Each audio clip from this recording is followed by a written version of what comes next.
Quiz quiz! Pag narinig mo yung alarm mo, galit ka na ba agad?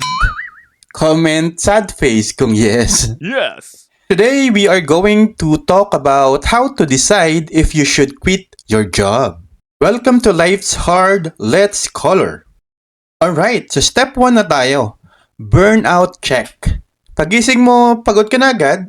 Yes. Ayaw mo na sa trabaho pero ayaw mo rin magutom. So, pag yung burnout level mo is, I hate everyone including myself, then okay, noted. Step 2 sa decision making, financial runaway. O, di ba? Ikaw ba dong may ipon ka ba? O ang savings mo lang ay lakas ng loob? Bestie, rule of thumb.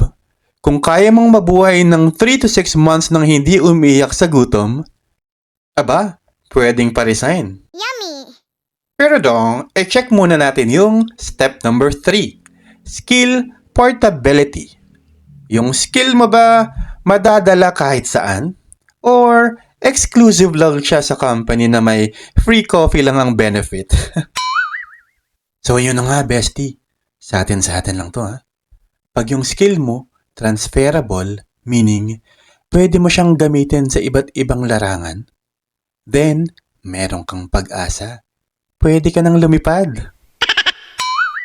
Which leads us to the crossroad or the final decision. So ayun na nga, i-check natin ang ating sarili. Balikan natin yung mga checklist natin kanina. Isa-isahin natin. Yung burnout, check. Sobrang burnout ka na. Yung ipon, mukhang meron naman for 6 months. Yung skill, pwede mai-transfer sa ibang company at sa ibang larangan. That means, pwede bestie, pero with plan. Pag burnout lang, yun nandyan sa mga checklist natin, that means hindi mo pa kayang mag-resign. Hindi quitting yan.